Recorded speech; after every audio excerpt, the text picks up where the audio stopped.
Hello and welcome to All Indians Matter. I am Ashraf Engineer. According to KNE research, India's retail industry is projected to grow at 9% starting 2019 to 2030 from $779 billion to $1.4 trillion by 2026 and $1.8 trillion by 2030.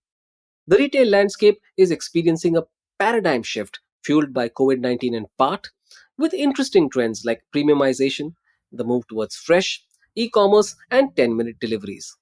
No matter which shift you look at, the catalyst has been technology. It's technology led disruption that is at the core of all these changes. What does the new age of retail technology mean for you, the consumer, and the industry, and what lies ahead? All Indians matter. We have on the show Pramod Sudhindra, Partner Technology Consulting at EY India. Pramod is the lead partner for the in house design agency FCUX in EY India and the digital customer practice that brings human centric design and new ways of working, design thinking, incubating niche digital skills, and solving real life business issues with digital and emerging technology for the customer. Pramod is an advisor to senior managers at several Fortune 500 companies. He has had more than 20 years in consulting across digital strategy and transformation, customer experience, management, digital marketing, analytics, and MarTech. He has worked on defining and solving complex business issues that direct efficient use of resources and improve cost management through business transformation and technology. Pramod was instrumental in creating new service models combining the capabilities of a creative and digital agency and a business consultancy. Welcome, Pramod. Thank you. Pramod, the technology in retail is not new, but there seems to be a paradigm shift over the past 5 years, especially during the COVID 19 pandemic. How did that change the retail sector fundamentally? I think that's a very interesting take, Ashraf. Let me start by quoting one of the fundamental challenges that the industry had for a while is how do I get the right customer to my store, whether that's digital, whether it's physical and whatnot. And all your mindset, all your energy, everything was diverted getting your customer to the store. A few of them are trying alternate ways, but I think COVID and subsequent 18 months fundamentally forced the retail guys on two different tracks. And the first one is the most important one relevant to this conversation is how do I take the store to the consumer to his house? It did not really matter if I was in Bandra, I was in Patna, I was in Bhopal, I was in Jhansi, but the tech actually enabled that I could take the same product assortment to these tier one, tier two, tier three, tier four cities, right? And I think that fundamentally fueled a very different consumer behavior, right? But I think for the sector, while they were doing a lot in store, they really realized that it can't be restricted into that 1,000 square feet experience area or whatever that was. And you've had to kind of be far more nimble and take the store home. That, in my mind, was the most fundamental approach shift that then fueled a lot of other smaller things, right? So I think that was number one. Also, what happened was with all the rents and everything, the industry was also the retailer, the brands and the retailers and the mall space owners. Everybody was in a cash reserve mode. So they were also kind of looking at how do I optimize the existing store, the existing manpower. And that sort of brought the bridge in between. And India actually, I think, compared to any other Western economy, India graduated very, very quickly between that online and offline divide to a curbside pickup and whatnot, whether it was food, whether it was apparel, whatever it was. I think that entire, these two, three things, probably the innovation there to kind of conserve resources and use whatever is available probably was the biggest spark to change the op model shift within the retailers, right? I think it's history and there are tons of data about how that has changed the consumer behavior, but I'm sure we'll talk about that. But when you say what changed the sector fundamentally, it was that you were not restricted to that just that area that the store had. The store typically would have a 5-6 kilometer range in most of the categories. But the moment you took that range and said, boss, you can go anywhere across as a brand, I think that shifted the way you're kind of thinking about, increasing your reach. Yeah, that's very interesting. And I think there's a long tail also, because once you merge the online and offline, then that entails a logistical component, and that entails a sustainability component and Correct. labor, etc. We'll talk about all of that as we talk about how technology helped merge online with offline retail. But Pramod, the emergence of online marketplaces has changed the game, of course, and these are huge technology platforms. Would you say that has created a level playing field for small and big players, or has that meant a further dominance of the larger players? This is a fairly debatable and fairly loaded question at this point of the year. But no doubt, I think there are specific the polar power centers that are getting created. And I think you've got the Amazon, you've got the Google, and then everybody in between, right? From our own marketplaces platform. There are quite a few left behinds, right? I mean, Azure does not have the kind of B2C. They probably are sitting on fairly decent B2B network and all of that. But when you start to talk about the consumer side of it, it's probably the entire Facebook network, Google network, and Amazon network. And probably Amazon is probably the biggest one of them. So it has created the dominance of them. So whether it is right or wrong, it is for time to tell. But in my view, these guys have actually, the good thing about them, having said that, they have dominated and they're kind of going from end to end. Like if you look at Amazon, they did their pharma thing. They have acquired this offline health clinic, and then they have now bought a house mapping thing. So if you were to start connecting them, string of pearls strategy, you will understand that they are trying to kind of understand a lot about you. But if you were to kind of turn it around and forget them, as an end consumer or a smaller retailer, they've actually drastically dropped the entry barrier for merchants, etc., to go digital. So Amazon, etc., is one much more closer home. Something that we use every day is a Swiggy, Zomato, right? And a tail of other aggregators who have made it far more simpler for smaller local brands to increase the reach. Now, while the initial phase has been the scale up and ramp up, it was all good. But as these guys are now coming under pressure from funding and all of that, these guys will kind of go ahead and say, okay, where's the money, baby? And that's when the challenge of the dominance starts to come up, is the kind of fees, etc., that they're going to charge for the reach, etc., that they provide. That's going to be harder for the smaller retailers. And potentially, this is where the whole ONDC concept, while it is in theory, that's exactly what it is about to break, is how do you bring a level playing field? Right, because I think the moment you get into this huge tech platforms, it's a black box. The way their the algos are programmed, the biases inherently that they kind of bring, kind of data, it's a black box, and I don't think there is a universal language. So hopefully, with something like an ONDC, there will be a correction. So we'll probably get out of one hype cycle and probably get into the other one with some rationalization out there. Definitely, in my view, not just from data transparency, but as a tech professional or as a industry professional, when I look at it, I feel extremely bad for the smaller retailers who are kind of being crushed for margin. I think it'll be a big relief for them. And I just, for the benefit of the listeners, I'll just spell out ONDC, which is the Open Network for Digital Commerce, Government of India initiative to provide a marketplace for everyone who wishes to have one. Pramod, how are augmented reality and virtual reality used in the sales process? I know these are early days and we are only experimenting with it, but could you illustrate that with a couple of real life examples? Absolutely. No, I think it's a good topic to spend some time, because there are tons and tons of acronyms that are going around there. AR, VR, then some of my friends will throw in the whole MR as well, which is the mixed reality. And thanks to the Bay Area folks, the whole metaverse is coming, right? I think there are two perspectives in which most of the successful implementations have been around, Ashraf. One, probably more around consumer engagement or customer engagement, and or during the sales process. And I don't think it will stop, it will only mature. there is a significant need for immersive experiences during the sales process, right? So if you were to look at the auto industry, I think they've done it phenomenally well, right?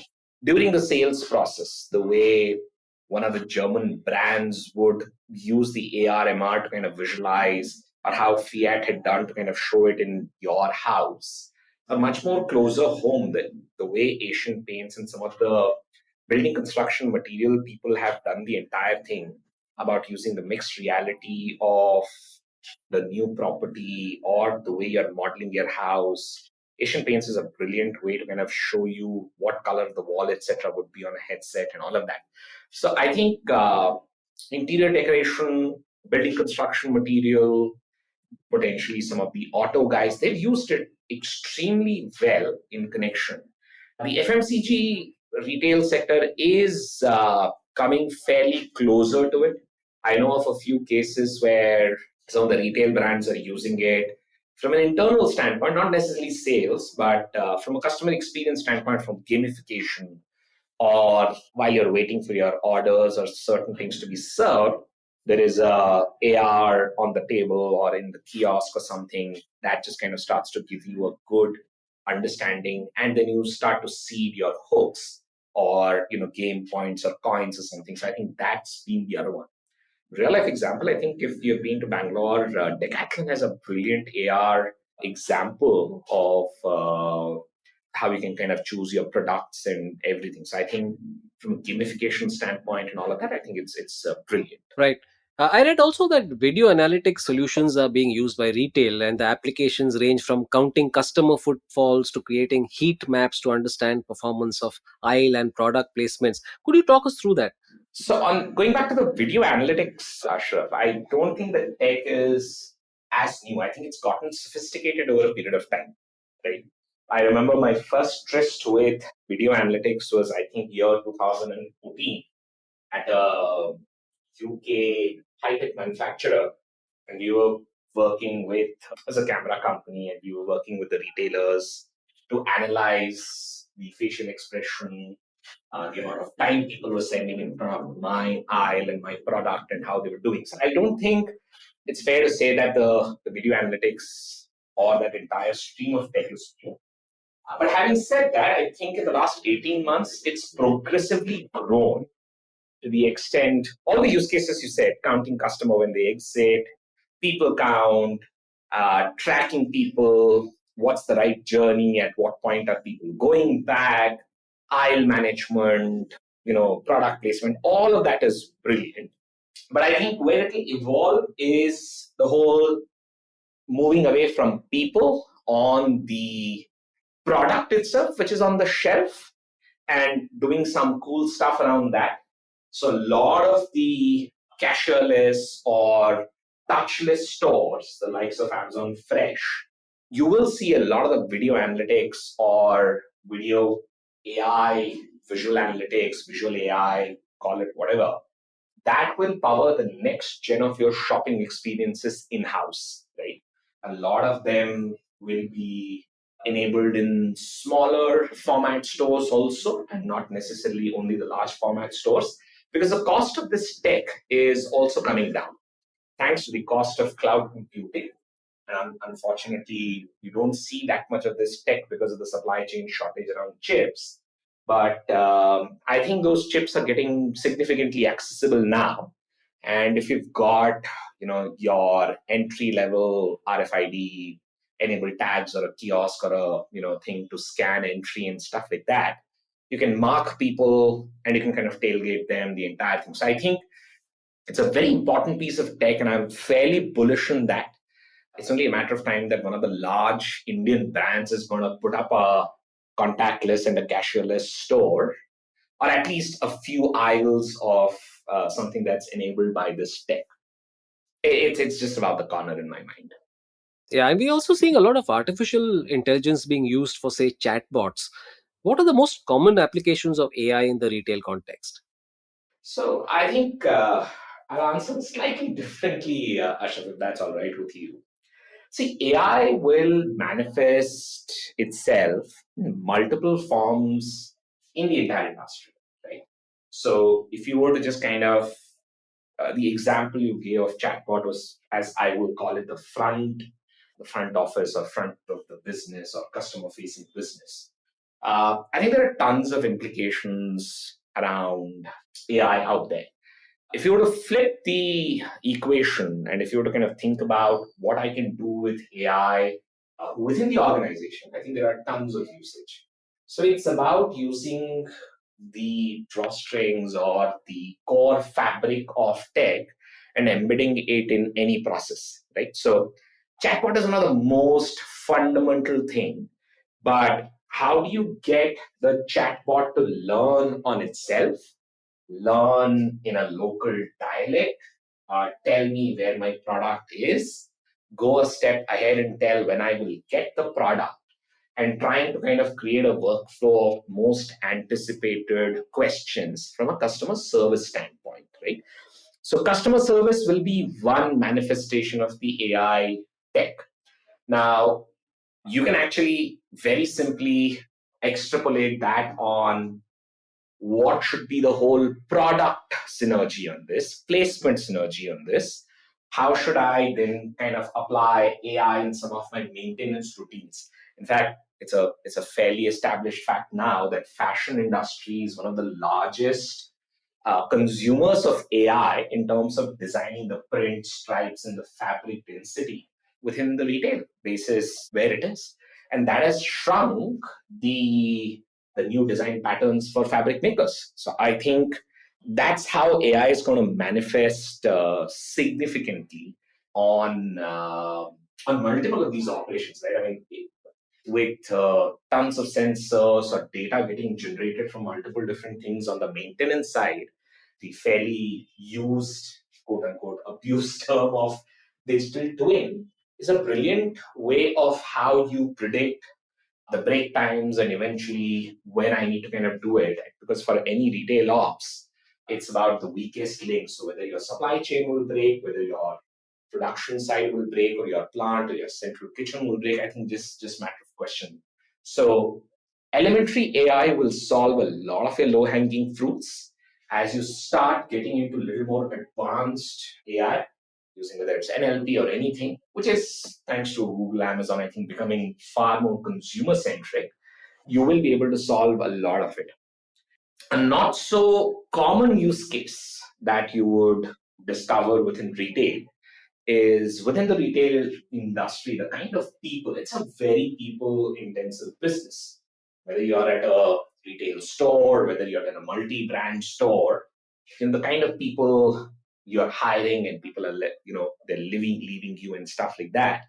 There is enough AI today, if you have proper data, to start telling you what are the markers in certain people that you should be looking at.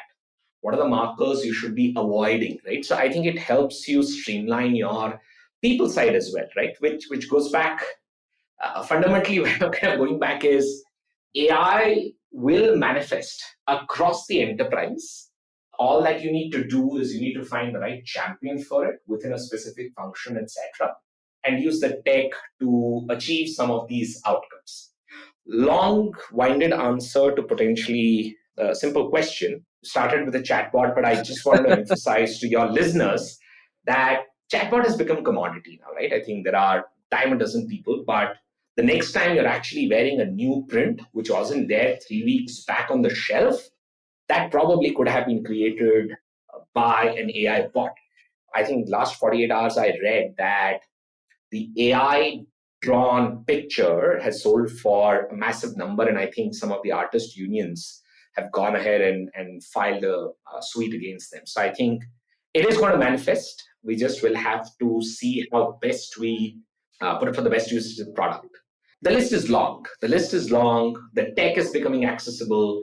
Algorithms are getting far more sensitive, and the data is available. So I think what we are seeing is just the starting of it. Yeah, and I think it's fascinating. Also, Pramod, you touched upon data. So let me ask you about that. How has that changed the understanding of the consumer? And can it be used to predict consumer behavior and demand also? Well, I think if somebody could answer that question, we would not have needed Mr. Bezos or the Facebook founders and all of them. That's probably the eternal question us as tech or people on the experience side are always trying to answer, Ashraf. Let me put it, there's tons of data around us, and if you were to just Google Satya or Mark or anyone, I mean, there are tons of numbers about how many petabytes of data is stored on Azure and how many, every flaps are getting used. So I don't think there's dearth for that kind of data. So we are no doubt generating a lot. What has that resulted into, right? So depending on the maturity of your digital and tech landscape, you can, within your construct of the brand, whether you're a Subway, whether you're a McDonald's, whether you're a Coles, whether you're a Britannia or a Tower or any brand that you do, I think some of these advanced brands within their own construct are getting a good sense about certain cluster of patterns, right? Very few mature brands have actually gone out and singled that a Pramod Sudhindra has these many variations, right? A lot of people have tried. I think Amazon, Facebook, Netflix, these all have very sophisticated algos that will tell Pramod launch from 20 devices. The moment he picks up this at 10 at the night, he typically will look at a document. I think a lot of the predictable behaviors have been recognized and recorded, and probably the algos are reinforcing that behavior. But having said all of that, one thing that I have not seen any brand do very well yet, or I have not seen a very convincing use case of this, is to predict the intent of buying, right? To precisely predict the intent of buying and the point of buying. So I think we are still some time away to either get that micro level data or micro interaction data with a brand which is randomly spending a lot of marketing dollars today trying to outreach you on every perceivable channel, which will be able to say that now, relatively with confidence, I can tell you that he's in 2 days of making that purchase, right? And most of the forecasting algorithms and marketing algorithms today have, unfortunately, the other side effect, which is you have looked for something. It's the old thing. You go and search for a Tumi bag, and for eternity till you go and hit that stop seeing that ad. And even if you had an impulsive buy, unfortunately, somebody's marketing dollars are burnt because you're still doing the advertising, right? So somewhere the tech ecosystem has to come together, but with all the data available, we are still at a distance from a brand standpoint to be able to predict that one moment with certain confidence that at least this guy is far more closer to that moment of purchase, etc. Some brands do have that data where they're forcing you to give and they're recording all the transactions, but not all the brands are that particular mature. Has it become commodity? I don't think it has. I think it will take some time. And just a different way, I think, as much as I said about the quantum of data, etc., that is getting generated, my personal belief is I think we're still seeing just the tip of the iceberg.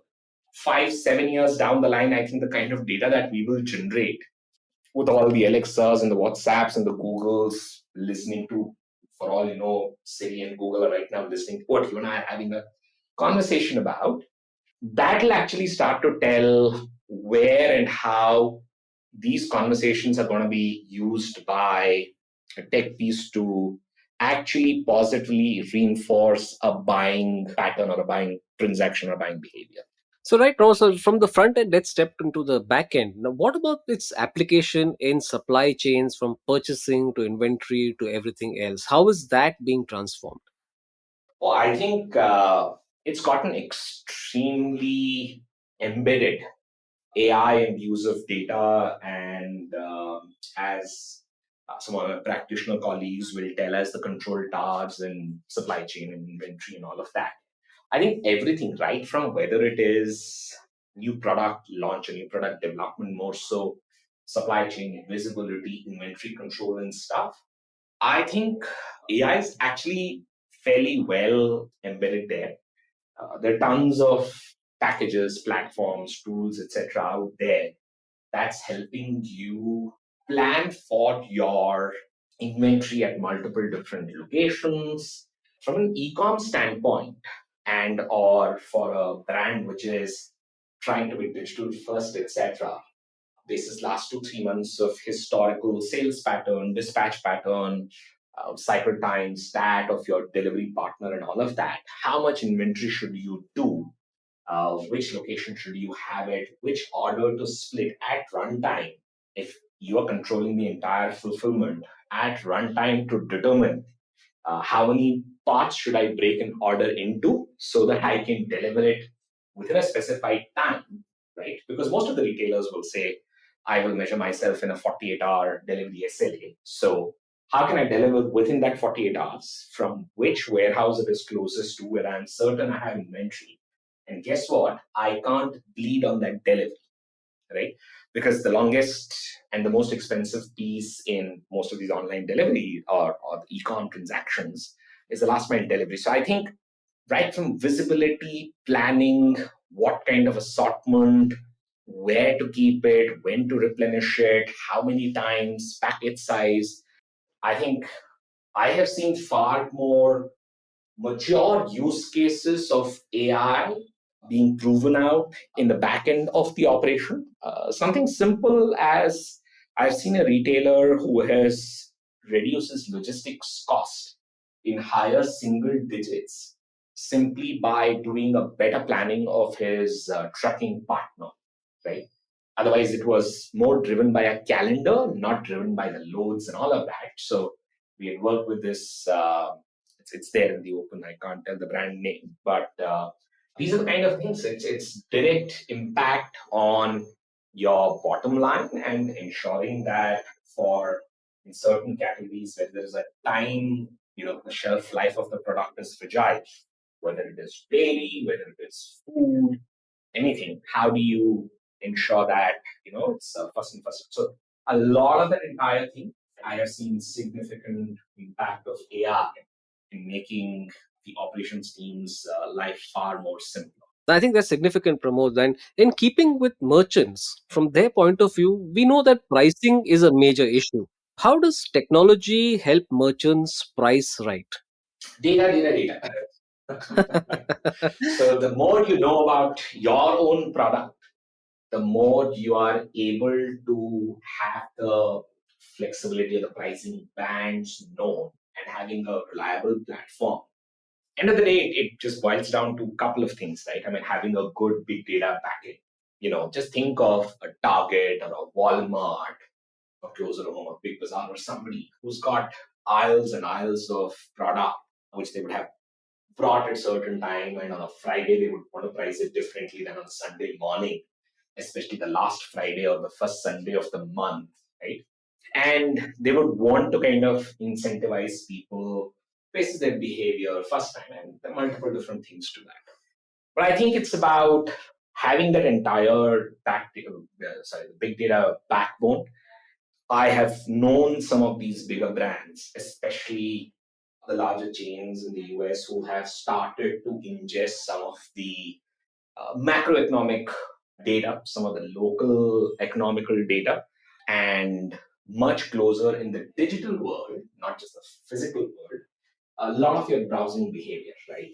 I think it's a fairly well known secret that the more you go and bid or check the rates on most of these common travel portals, if you keep checking, let's say Bangalore, Delhi, Bangalore, Patna, or Bangalore, Calcutta 20 times a day, the rate that you will see in the 21st or the 22nd is actually inflated. So because that's kind of doing that demand sensing. So how do you optimize that in the physical or the virtual setting with some of these noises and outliers taken off? That's where your data sciences comes in, right? So you're coming from similar patterns, similar tech, similar walk of life, etc. That's where the second piece from a pricing standpoint is your data sciences and or the fancy word AI that we were talking about, is where some of these auto automated automated algorithms that kind of kick in and will tell you, I make it personalized, or during this hour you go ahead and change the pricing for footfall. A lot of that. So I think it's about having your data in the backend and very, very quick computing power, right? You just kind of go ahead and Google pricing and dynamic pricing. I think you will see probably Target has done this, Amazon has done it, and I think Amazon had documented this, I think, sometime in 2019, 2020. They did certain pricing refreshes every 10, 15 minutes. And I think they had a fair amount of uplift on their profits, right? Not so much on GMV, but end of the day, it helps them do the profits better. Similarly, Walmart, I think they have used dynamic pricing, I think during the weekends or something, for increasing their sales and store level profitability, right? So I think, but again, what you have to understand is these are seemingly simple switches to, just say, oh, I'll flip this and I'll get dynamic pricing on. But it takes a bit of time to get that level of precision, the comfort level that, okay, if it is dropping the price, the algo may have a bias about, about a specific timing range when it is dropping it too much, because it senses that a specific PG audience who's coming more to the store, etc. How do you ensure that it is avoid of some of these biases, right? So I think there's more to it than data, but that's where the data sciences, etc., come in, and the entire data supply chain of picking data up, not just within your store, but how do you get that macroeconomic or local data, etc., in and around what's your TG, and a variety of different things there. Yeah, absolutely. And since you mentioned data about consumers, I have a two-part question about consumer safety. Now, there have been many instances of data being leaked. And so, do you think large firms or technology platforms have too much data gathered from our purchases and online behavior about us? That's the first part. And two, as a consumer, what are the safety measures we can take on the privacy front? I think I'll answer the second one first, right? And it's got nothing to do with retail or tech or anything. It's a basic hygiene safety measures that people have got to kind of start to adopt.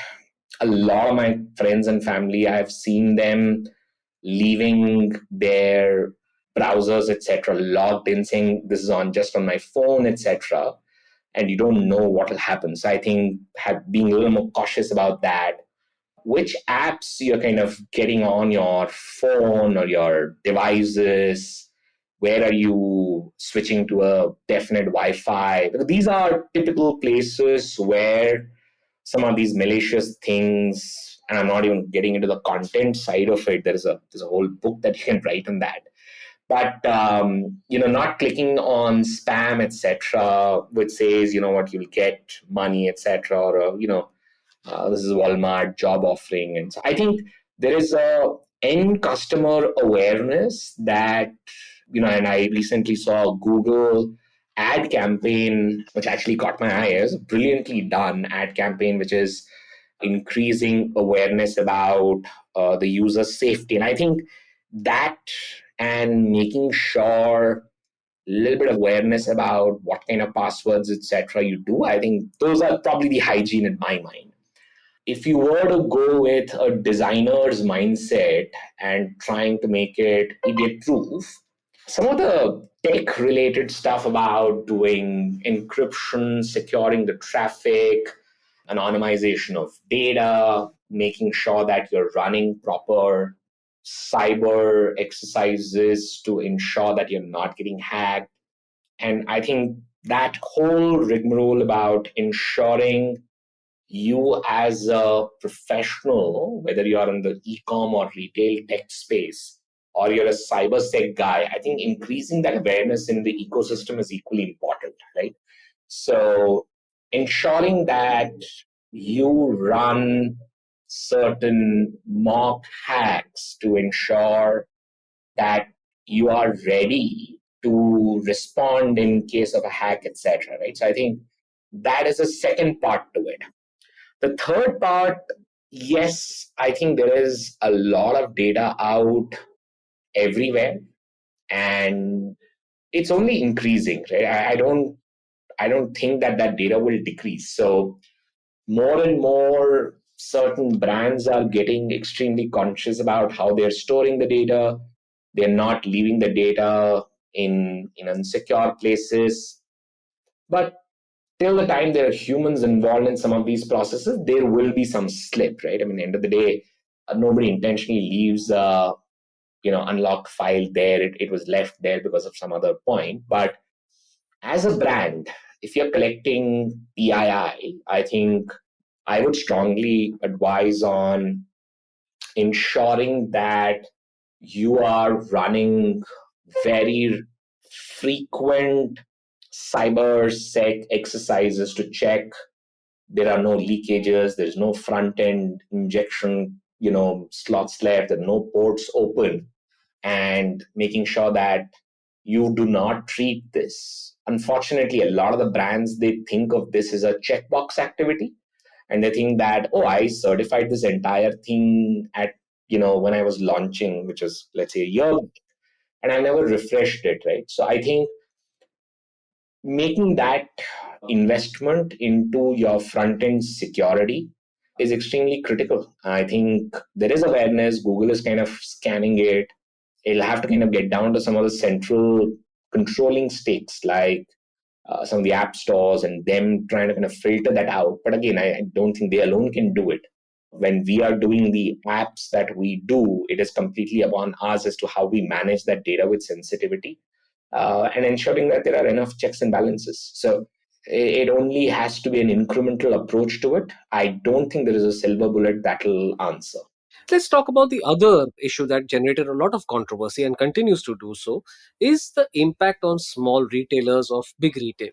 Now, how can small retailers, local kirana wala for example, deploy technology to stay in business and even get more profitable without spending tons of money?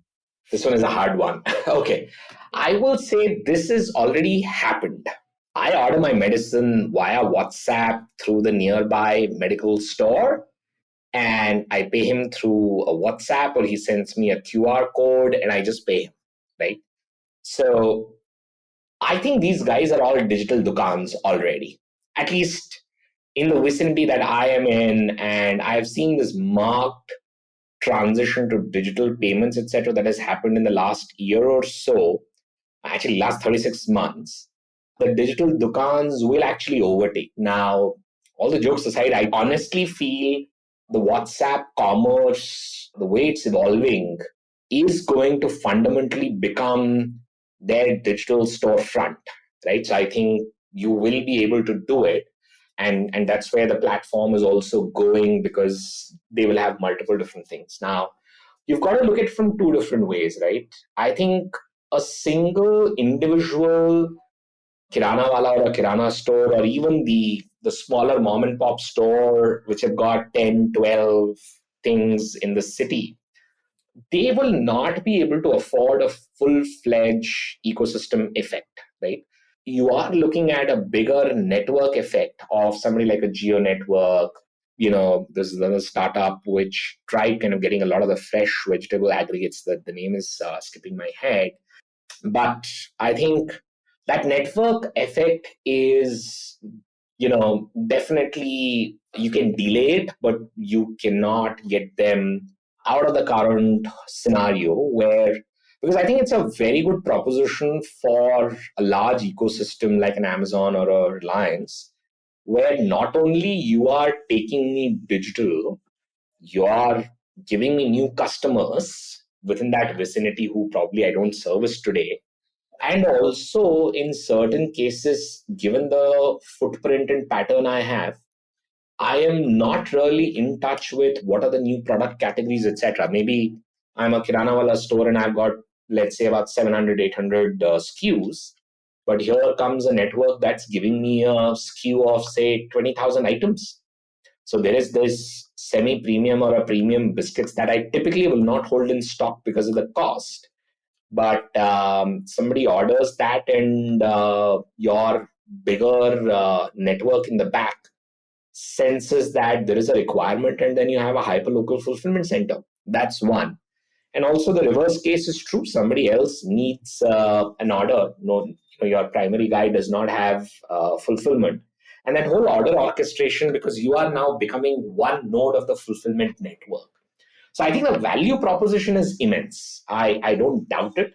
But yes, I think my bigger concern is always that the initial ramp up period is always the sexier one.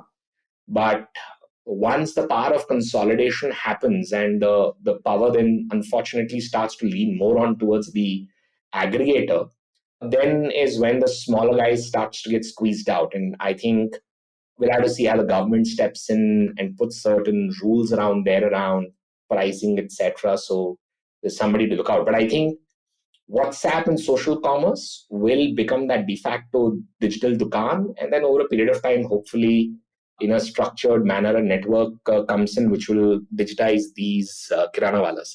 In fact, this is where again the ONDC that we spoke about will probably break that the big back network, and probably give them that digital dukaan and give them that reach and visibility. So I'm seeing results of some of the pilots that ONDC is doing, and they seem fairly promising. So let's keep our fingers crossed on the future roadmap and rollout of ONDC.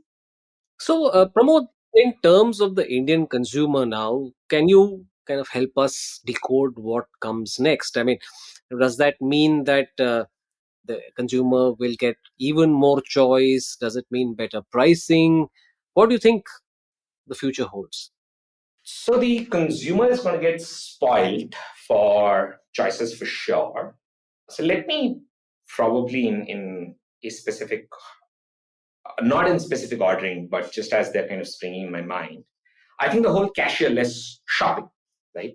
An Indian version of a Amazon Go, like that probably my personal read is 2023. You will see something there.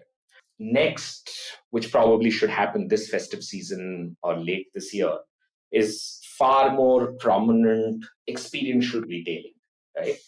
Use of mixed reality, certain robots servicing you in a nice smart kitchen. Airports are already using the usage of robots to do certain basic things.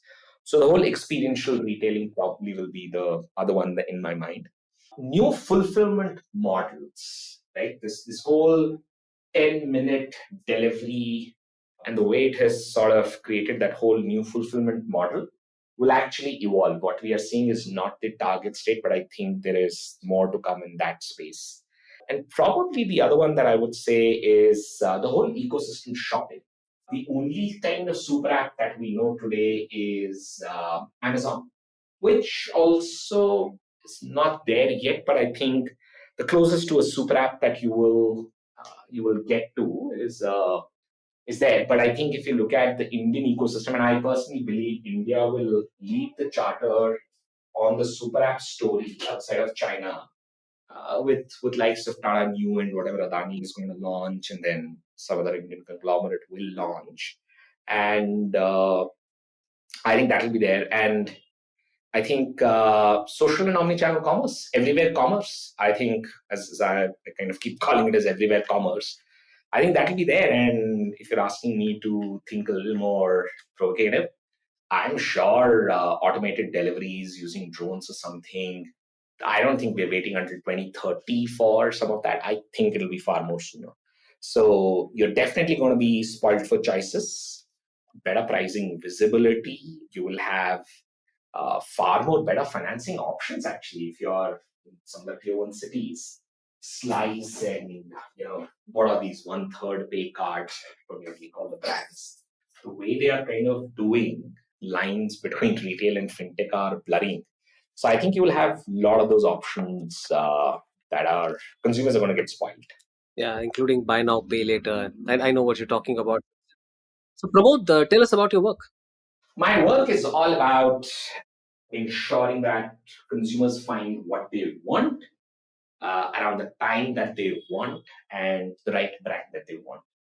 So that brings my work at the intersection of business experience and tech, right? I personally am one of the believers that if you're in space like retail or marketing in retail, your experience in tech can't be segregated. They have to go with each other. So I work with a lot of clients, help them think about if you're only a brick and mortar physical only brand, how do you bring in some bits of your digital? How do you combine some of these and help you realize some of these outcomes? Like, how do you innovate with digital? How do you find new products? How do you find insights in the silos of data that you may be having? So that's work for.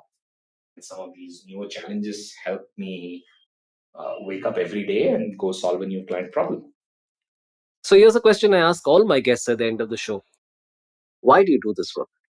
The last couple of years, I think it's about the pace at which India and some of the other countries, the developing economies, have changed the consumer psyche and ability to solve some of these newer problems. Right? I think it's about series of problems and picking up the right problem, breaking it into pieces, and being able to take actions and helping consumers and the brand meet each other and having them have fulfilling relationships. I think there is no other better experience than seeing the brand and a happy customer. The opposite of that type is sometimes painful, but more often than not, when you see a brand getting recognized by consumers as choice of brand and consumers being happy about it, that's an altogether different experience. And looking at what's happening new that we can bring to the brands, and of course, we have a lot in tech, a lot of startups. How do we use some of that to solve certain problems, which the traditional business will say that you can't change this. This is how it's being done. There's no way you can do it. And every time you challenge some of these mindset, that's altogether a different high for me, right? I think so. I keep looking for those problems and see how tech or new age tech or a deep tech can help solve some of those problems productively. I think those are kind of moments that I go into this. What I do. Pramod, thanks so much for helping us understand how Indian retail is changing and especially what that means for the consumer. Bye. Thank you all for listening. Please visit allindiansmatter.in, that's ALLINDIANSMATTER.in for more columns and audio podcasts. You can follow me on Twitter at Ashraf Engineer, that's ASHRAFENGINER, and All Indians Count, that's ALLINDIANSCOUNT. Search for the All Indians Matter page on Facebook. On Instagram, the handle is All Indians Matter. Email me at editor@allindiansmatter.in. Catch you again soon.